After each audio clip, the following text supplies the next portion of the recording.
October 11th, 1973, just shy of 50 years ago, an extremely unusual event happened on the banks of the Pascagoula River in Mississippi. It was an abduction. There's no other word that better describes it. An abduction of Charles Hickson and young Calvin Parker, and maybe the Blairs, too, on the other side of the river.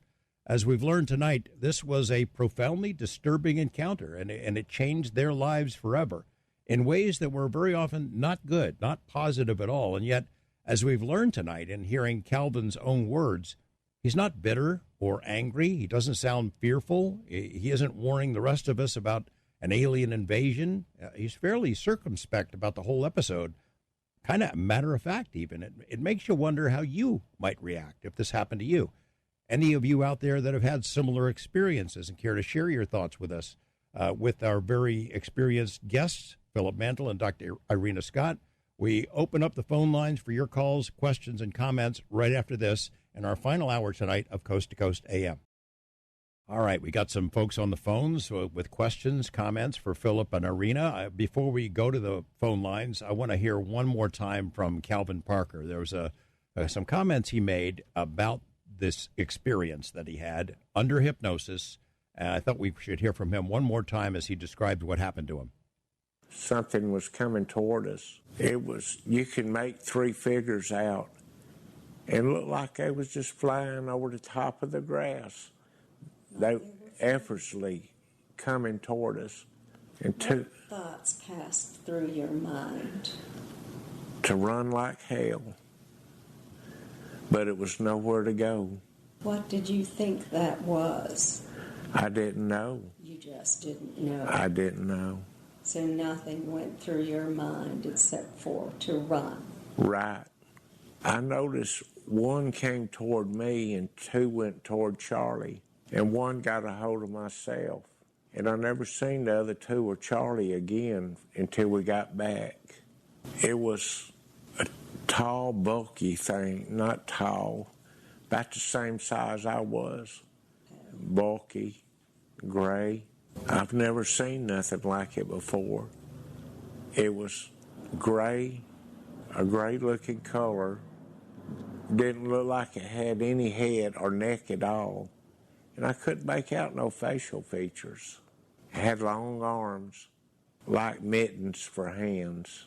Its legs was together. It didn't have no separation in its legs.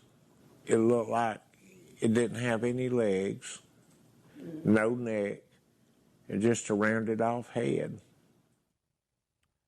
Philip Mantle, I'm not entirely positive, but I wonder how I would be reacting to an experience like that, and I marvel at how well Calvin has handled it after all these years. Any comment along those lines before we go to the phones?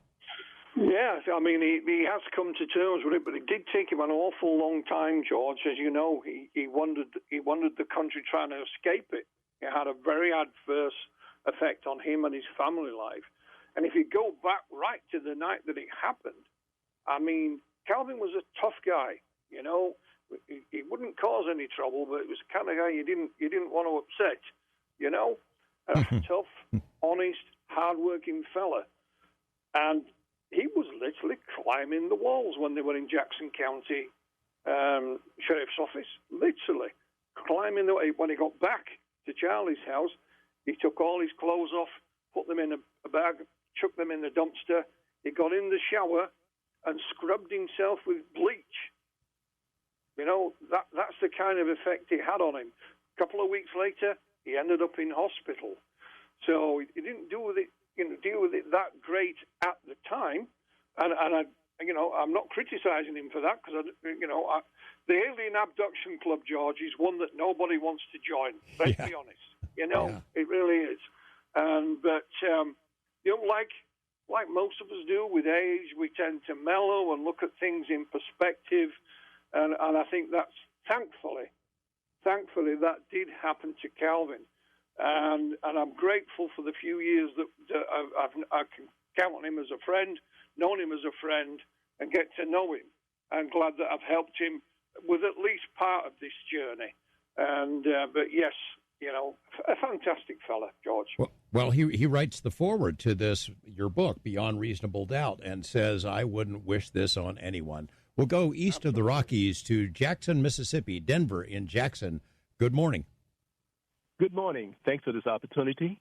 Sure. Have you or your guests heard about Riley Martin? Riley Martin from the Howard Stern Show? Yeah, he was on Coast to Coast several times as a guest. Yeah, I know. Do you want to fill us in on his experience? Yes, sir. He was abducted in 1953 in Arkansas when he was 7 years old. And this went on for every 11 years. They come back and get him. And when he got up about 30-some years old, they allowed him to be put on hypnosis, and all his memory came back. And this is what he said, that those people that abducted him was from our galaxy, but they were from another star system called the Beovians. And they assist him in writing a book called The Coming of 10. After I wrote the book 2 times, I emailed him. We talked on the phone several times. And he said that when he sent his manuscript to NASA, several months went by. He never heard from them. But one day he was riding his horse in Oklahoma, and a black helicopter landed, and Chinese scientists got out with 2 men in black. The only thing they wanted to know, how did he know that the Chinese had landed on the moon 300 years earlier? That's all they wanted to know. I had heard him, Denver. I had heard him on the Stern Show a couple of times, and he would drop little hints about that story, but I never heard him give all the details. And I couldn't really tell if he was having fun with Howard Stern or was being serious. But you're saying he was serious, huh? He's serious. And his book is called The Coming of 10. You need to read it. I'm serious. Philip or Irena, you guys heard of this one? No, not heard of that one. But what is interesting is in amongst these letters that we've just been given access to is a letter from a guy who works for NASA. And he says in it, I tried to get NASA interested, but they're not. And he wanted to make arrangements on a personal basis for him to speak to Charlie in more detail. And this is like a formal request. Can I come and speak to you, or can we meet somewhere, etc. But he says quite openly in this letter, I tried to get NASA, interested, and they weren't. Denver, thanks for that call. Appreciate it. Irena, I noticed in this book, Beyond Reasonable Doubt, you have a report from the Coast Guard. I don't know if you recall off the top of your head about some of the details, but that was pretty interesting. They did a pretty thorough paper on this incident, and I recall the one thing at the very end of this report that was pretty interesting that says whatever was in the water, it scared away all the fish, which was amazing. Well, right? Yeah. I think they had like a ton of fish per vessel each night or something. And that night they had way less in, I think, most of the boats. And the Coast Guard did a really good job of investigating. They took it seriously. The event was on November the 6th, which wasn't just a few weeks after the Pascagoula event, but people made fun of Charlie and Calvin, but the Coast Guard took the USO, the underwater unidentified object, very seriously and did a really good investigation, and 2 Coast Guard officers even went out and saw it themselves, and there were like 9 witnesses to it. And they hit the thing with an oar and things like that. So, and they thought the object behaved in an intelligent manner too. Well, the report from the Coast Guard is reprinted in its entirety in the book. I thought that was a great addition, along with those old newspaper clippings. That's worth the price of this book by itself. By the way, Denver, thanks for that call from Mississippi. We go west of the Rockies to Lady in Alaska. Good morning. Yes, good morning. Thank you for taking my call. Sure. Calvin Parker. My mother's bloodline is Parker, and she told my sister and me when we were young, never forget you're related to Kawana. And I was born, when I was in the military and it came up for dental call, They told me that I was born without wisdom teeth, and I'm one of those ORH negative people. So I've got the European and American Native mix in me. And I've had a very different life than a lot of people. And last October the 5th, I had told Art Bell and George Norrie years ago about an encounter with a very large UFO in Lake Charles, Louisiana. It was multiple stories. The bottom of it was cut like a bottom of a diamond, and it had all these compartments on the bottom. And I saw a little red light, and I was looking at it, and the next thing I know is I'm walking on the back door steps of the A-frame, quietly walking in, and my roommate asked me, "Where you been?" And I said, "At your mama's." And the reply was, "You sure have been gone a long time." Well, last October the 5th, supernaturally, I'd call it, I got to actually take a polygraph test, and I passed it 99.6%. And the three pieces of subject matter was, one was meeting the gardener in Jerusalem back in 1998 who gave me a flower and disappeared as I turned around. The other one was an encounter with a demon back in 1973 when I was pregnant. But the one about the UFO I just told you about, I got to take the polygraph test, but I would really like to be hypnotized with that missing time. And that is not my first encounter. Okay, let's ask Philip. How would she go about that, Philip? Yeah, I mean, you know, what I did with the last round of hypnosis with Calvin Parker and Maria Blair, there is like an association of hypnotherapists, and I found them online first, and then they will have recommendations for people in different areas. And I contacted several in and around the area where Calvin lived. The problem I had, which we won't face now, is that we've just come out of the pandemic. And initially, the lady that we did get to do the hypnosis, she's called Crystal Slaughter. She was reluctant to travel, you know, because of the pandemic. But eventually, she said, okay. And like I said, we didn't give her any information about the subject matter. We just gave her a date, a time, and a location. This was with Maria Blair, and away she went. And just for the record, George, we actually filmed this as well. I hired a professional cameraman so we have a close-up and a wide-angle shot and filmed it all.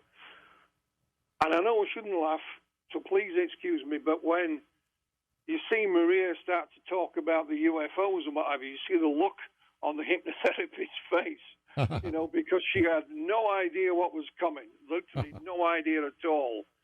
And, of course, we then, a few weeks later, we did the same with Calvin. And she now knew the subject matter. But I did give her one or two little questions to ask. And this might be significant, George. It may be just nonsense.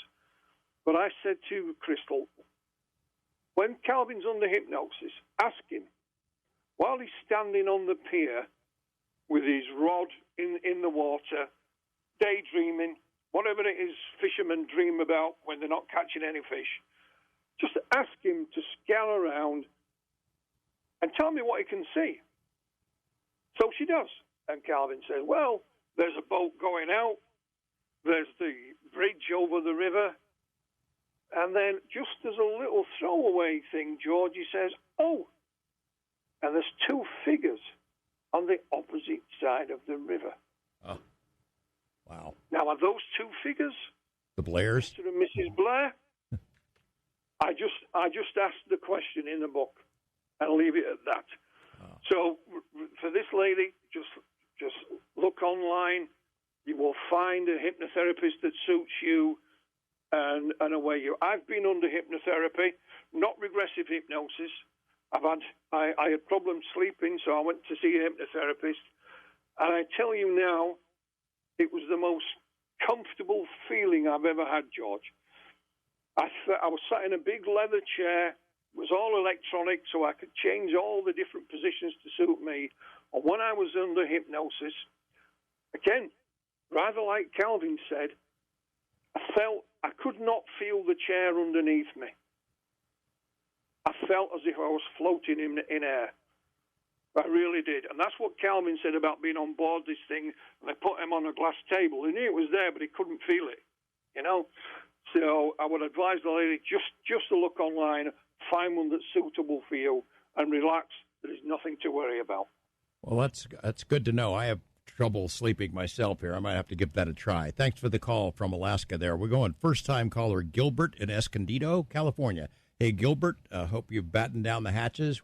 We've got to go to a break in about a minute, so if you want to ask your question, we'll go ahead, and we might have to answer it on the other side. Hello, Gilbert? Hello. Hi, how you doing? Hi. Oh, I'm with West Covina. When you said Escondido, you sort of threw me off. I'm just reading the screen here. What's on your mind? No problem. Thank you for taking my call. This is a great opportunity, and I love the subject for tonight's topic of conversation. I have a question that sort of stirs my interest, is that and this is for both of our guests, from the point of Roswell to now, all these things that have happened, all the documents that has been collected, all the sightings, the interactions with people and UFOs. I see this as a military thing, as if they came here by accident. Some kind of way they stumbled upon us. Because with their technology, they could have easily wiped us out or taken us over, shown themselves in great forces. I'll tell you what, Gilbert, we're going to have to take a break. You hold on the phone. We'll have our guests, Philip and Irena, think about that. When we come back, I'll let them react to what you just brought up. I've had a great conversation with my guests, Philip Mantle and Dr. Irena Scott, about their book, Beyond Reasonable Doubt, The Pascagoula Alien Abduction. A terrific story, very compelling about Calvin Parker and his experiences, but also a great detective story. These two investigators have put together a very complete picture that I never would have thought was possible, with all these other dozens of witnesses, their statements, newspaper clippings, documents, drawings. It's a pretty cool book. I highly recommend it. When we come back, we go back to the phones, get to as many of your calls as we can in our final segment of Coast to Coast AM. Before the break, Gilbert in Southern California was asking a fairly compelling question about the nature of this threat, whether these are advanced guards from another planet, whether it's a military operation, speculating on them having the technology to wipe us out if they wanted to. Philip, why don't you tackle that one first? Yeah, I mean, it's a difficult question, because we always look at these encounters in the only way we can, George, and that's from a very human perspective. You know, whether we like to admit it or not, that mankind in general is still a warlike beast. You know, we're always either fighting against somebody individually, or there's wars breaking out here, there, and everywhere. So we're an aggressive species by nature. However, that doesn't mean that if there is life elsewhere, that they need to be that aggressive.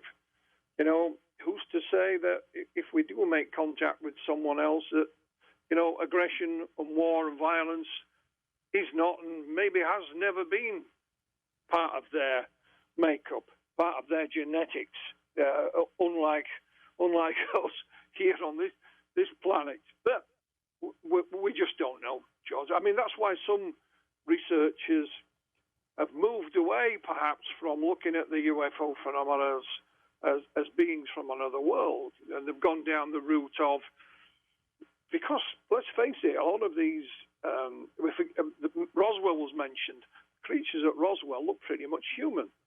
So perhaps they're not ET, perhaps they are us from the future. And I know a colleague of mine went down this route, and the reason for the interaction is that at some point in Earth's future we have gone down a genetic cul-de-sac, and hence they're harvesting genetic material now. It's nothing new. It's an old idea. It's like, if you've ever seen the movie Children of Men, Sure. it's a science fiction film, but that's what's happened there,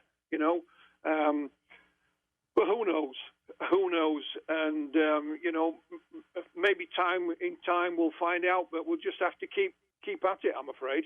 Yeah. Dr. Irena Scott, I mean, the fact is we don't know answers to any of the big questions. We don't know who they are, where they're from, what the agenda is. We don't know their time frame. So as Gilbert pointed out, they haven't yet attacked our cities. They haven't done an Independence Day and used laser beams to wipe us out, even though they have tremendous technology, technical capabilities. But, as you pointed out earlier, I mean, it does appear there is some evidence of manipulation of human events on a massive scale. We don't know what they're up to, do we? No, we don't. And if they have mind control, as I said before, we might be under attack and not even know it too. But we don't know. The common idea is that these are things from other planets and all that, but we don't know that because a lot of people seem to interact with them. And it seems like if they were coming from another planet, there seems to be a lot of them around. So it's just something. I mean, people say they see these things walk through walls and things like that we can't do. And the what they call spaceships seem to just, and these entities like that Calvin saw, they're not flying, they're just floating, they're levitating. And that's a whole lot different than what we can do or that we understand, so that they may be something totally different from us. Yeah. Yep. Sure would be nice to know. We're going to, thanks, Gilbert. Thanks for the call. Appreciate it. We're going to Austin, Texas. Brendan. Good morning, Brendan. How you doing? Hey, thanks so much, George, Mr. Mantle, Dr. Scott, everybody, all the listeners. Please follow George Knapp's podcasts. You can find those anywhere. They're great for whenever we have a big time in between you're on the show. We're also happy you're back, George. Thanks. So I had a super quick experience where there was nearby cattle mutilation where we live, and I was talking to my coworker about it, and she mentioned that she lives near the area that it occurred, and that there are orbs that she sees landing and her husband from her patio, like off in the distance at night, and that when the orbs come down, we have a lot of coyotes here, that the coyotes' behavior changes really drastically, and that they kind of go into a panic or a frenzy, and it sounds like they're tearing each other apart. So I thought that was kind of creepy, and I would want to share that with you guys. But super quick, because we're running out of time. Dr. Scott, you mentioned earlier harassment, and so did David Grush in his testimony. Is it safer for the public nowadays compared to in the past to share experiences about abduction? And if there has been a change, why do you think it has changed? Well, I think one thing may be that people in general have a different perspective than they did when UFOs started back then in the 50s. We didn't know there were other planets aside from our own system. Now we know that every star in the universe may have a planet, and so there's lots of other planets, which means there's a lot more chance of life being formed. And there's just a different perspective, plus more people seem to be having experiences, or they are able to describe it, and they're thinking in terms of ET or whatever, rather than gods and things as they thought of earlier. And so there's just been a different change in the attitude of people, and more people are open-minded toward the possibility that there's other life forms. And that may have influenced the government to cry uncle and say, well, we'd better change our perspective too. I wonder if it is easier for people like who've had the experience that Calvin had to come forward, Irena or Philip? Yeah, I mean, attitudes have changed a lot, have they not, in these last 20 years or so, attitudes to a whole host of things. And, for example, in the 1990s, we had Dr. John Mack, a Harvard professor, come out of the woodwork and say we should take these experiences seriously. And so it gives an air of credibility to it. Plus, we as a society are much more liberal now than we ever used to be. And so we can accept these facts in a much easier way. And of course, one gentleman who I spoke to sadly died this year, Mr. Lewis Lee. He's one of the witnesses to these events back in 1970. I asked him if he reported it to anyone. And he says, Philip, there was no Ghostbusters in 1973. Well, who was I going to call, But so today we have a whole host of places where things can be easily and quickly reported, and reported in confidence if need be. There's no pressure on anyone to use their own name and things of that nature.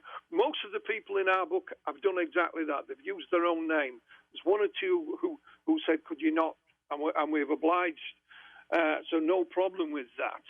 But, and sometimes people want to share it, George. They think this is important, that we should know about this, and they are prepared to risk a degree of ridicule.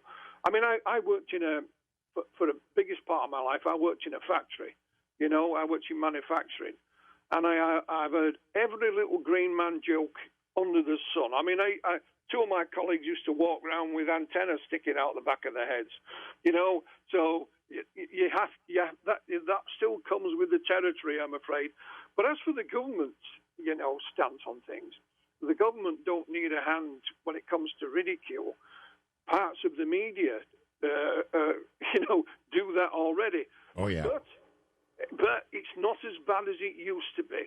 And, of course, when Calvin and Charlie came out in 1973, some treated it seriously, others just laughed.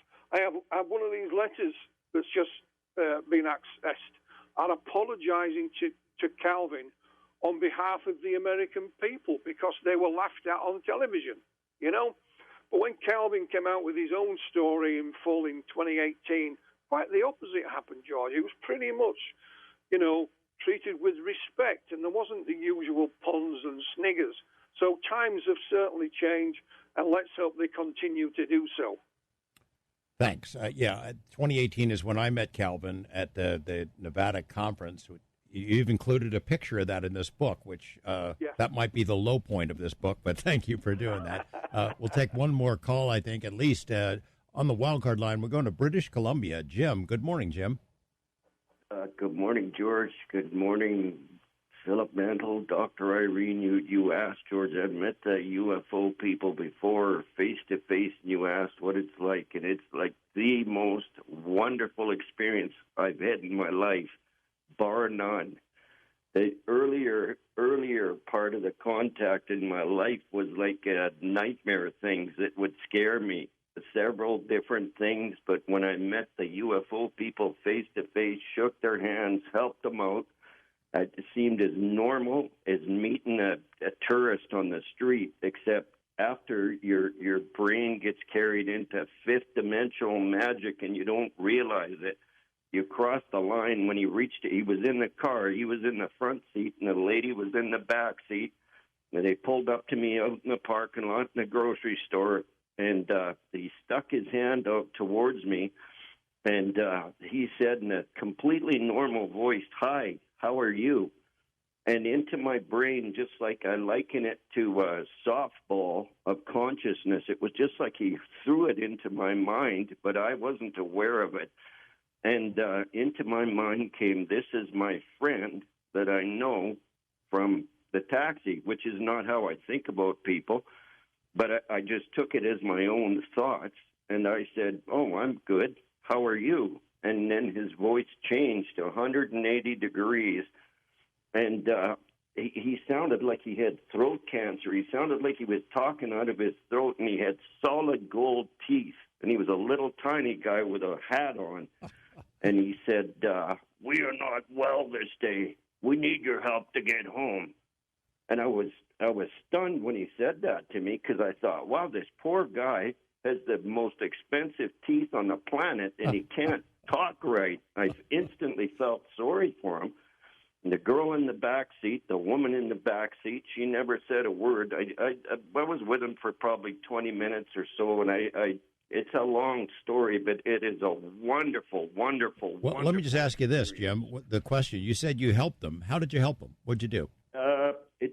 They asked me for money, and I wasn't going to give it to them. I was in the taxi for almost 30 years. A lot of people, they just approached me out of random blue. We have this, and we need your help. We have this thing. I said, yeah, I don't know. And I just got paid. But the moral of this, like I say, it's a bit of a convoluted story, but I gave them all my money in both my pockets from my entire paycheck. And my mom is the only person that knows this story. She said, wow, you're pretty stupid. But as she found out, no, I wasn't stupid at all. They weren't from here. What they told me was true. It wasn't some scam that they were trying to hook up on me. They were trying to get cash. And he said, you have the car. You have the car. I kept fighting with him back and forth a bit, but he was very, very, very direct. And I couldn't figure out, he didn't make sense. He was saying that he was here at the casino and he'd spent $5,000 here at our little Oh, slow down. Did you have some physical effects from this encounter? Yes. Not from this encounter. I had physical things from this encounter, but I had a mark on my arm when I was just outside showing my friend. Philip Mantle mentioned the injection point. I've got one with a picture here. I don't know if I could send it to you or not, George, but there's blood on my forearm, and the injection mark goes into my bicep. As I showed my buddy the picture, I was telling him outside when I was listening to your show here. And that was in the fall, and it went underneath my jacket and my hoodie. It looks like a square injection mark underneath my jacket, and I pulled my jacket and hoodie off when I came inside after showing my buddy the picture I had, and I was like, wow, what is that? And I'll tell you what, Jim, I'm going to have to tail this off here because that's a lot there to absorb. I'm going to ask Philip and Irena if they want to react to what you've shared with us, and thanks for the call. Philip? Yeah, I would just say that there are some that have these experiences. Do look upon it as very positive, George. I remember one lady here in the UK by the name of Elsie Wilkinson. She was married to a fairly high-ranking police officer, lived in the Midlands, and she had an encounter coming home one night. I won't go into all the details. I don't think we had time. But it opened a new life for her. You know, she was in the newspapers. She went on television. She even lectured at a college course and conferences, and she became a spiritual healer. And so she had a very positive outcome to her experience. On the other hand, I interviewed a young man in northwest Wales called David Thomas, and it terrified the living daylights out of him. So, again, it's down to the individuals in question. Yeah. And with Charlie and Calvin, they handled it completely differently. Irena, I know we're out of time, but I know there's a new line of thought in alien abduction circles that in general, these eventually are seen as positive experiences, that they're the people who see it negatively, that's only for a short period of time. Eventually they come around. I don't know if you agree on that or not. I don't agree, but I think in general, if something like that happens, you're more open-minded and less critical of other people because you have that ridicule directed at you, and you know what it feels like. So you're not as offensive to other people, and I think it makes people more open-minded. And I think statistically they've done studies where people in general think it has improved them. Yeah. Well, I mean, I guess there's not much you can do about it anyway. Philip Mantle, Dr. Irena Scott, thank you both so much. I really love the book. It's a beautiful piece of work, beyond reasonable doubt. Hope people will check it out, and you both are welcome here anytime. Thank you. Thank you very much, George. Real pleasure. Right. Thanks to all our callers there, and to my colleagues at Coast to Coast. Michael Cosio and Donna Walker, Sean Ladosor, Dan Galani, Chris Boros, Lisa Lyon, Tom Danheiser, and, of course, George Norrie. I'm George Knapp. I'll be back tomorrow night, actually tonight, I guess, Sunday evening, with Kevin Knuth and Paul Sinclair.